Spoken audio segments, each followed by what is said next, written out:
Epístola do Apóstolo São Paulo aos Romanos, capítulo 8. Portanto, agora, nenhuma condenação há para os que estão em Cristo Jesus, que não andam segundo a carne, mas segundo o Espírito.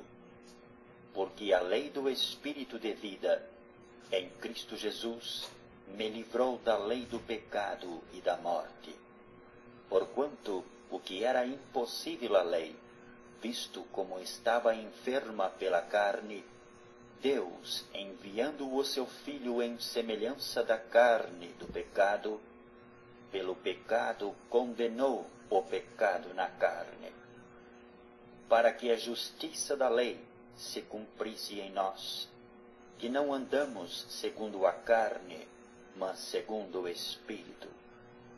Porque os que são segundo a carne inclinam-se para as coisas da carne, mas os que são segundo o Espírito para as coisas do Espírito. Porque a inclinação da carne é morte, mas a inclinação do Espírito é vida e paz. Porquanto a inclinação da carne é inimizade contra Deus, pois não é sujeita à lei de Deus, nem em verdade o pode ser. Portanto, os que estão na carne não podem agradar a Deus. Vós, porém, não estáis na carne, mas no Espírito, se é que o Espírito de Deus habita em vós. Mas se alguém não tem Espírito de Cristo, esse tal não é dele. E se Cristo está em vós, o corpo, na verdade, está morto por causa do pecado, mas o Espírito vive por causa da justiça. E se o Espírito daquele que dos mortos ressuscitou a Jesus habita em vós, aquele que dos mortos ressuscitou a Cristo, também vivificará os vossos corpos mortais, pelo seu Espírito que em vós habita. De maneira que, irmãos, somos devedores, não à carne, para viver segundo a carne. Porque se viverdes segundo a carne, morrereis. Mas se pelo Espírito mortificardes as obras do corpo, vivereis. Porque todos os que são guiados pelo Espírito de Deus, esses são filhos de Deus. Porque não recebestes o espírito de escravidão, para outra vez estardes em temor, mas recebestes o espírito de adoção de filhos, pelo qual clamamos, Abba, Pai.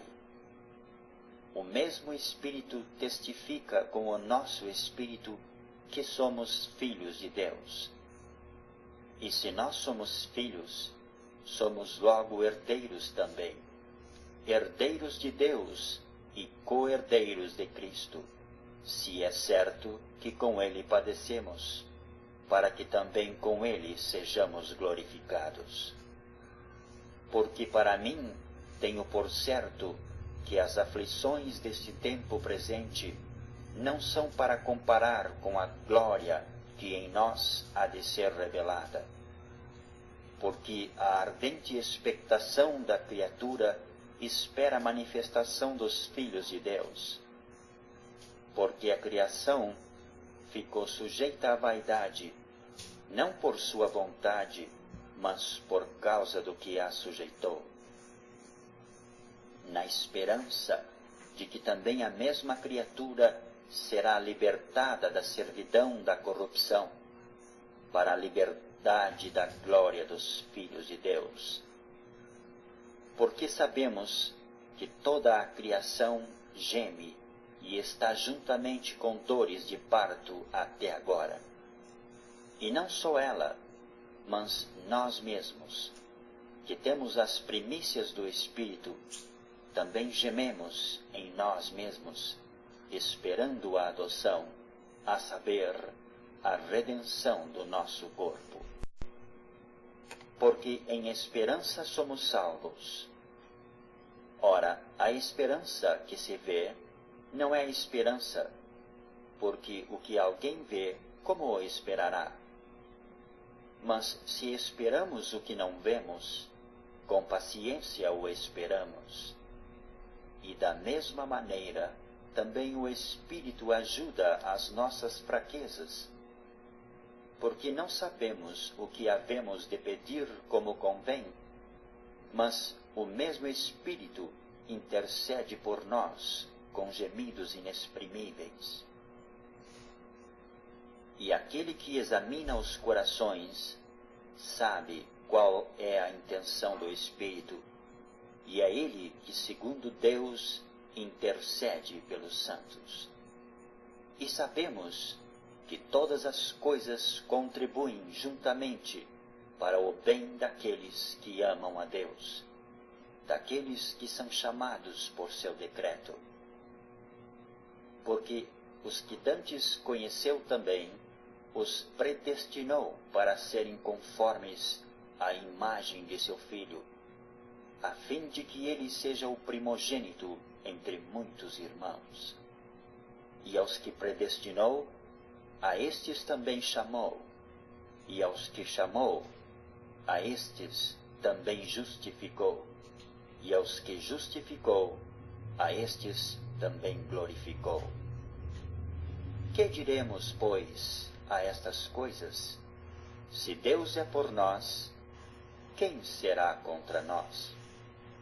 Aquele que nem mesmo a seu próprio Filho poupou, antes o entregou por todos nós, como nos não dará também com ele todas as coisas? Quem intentará acusação contra os escolhidos de Deus? É Deus quem os justifica.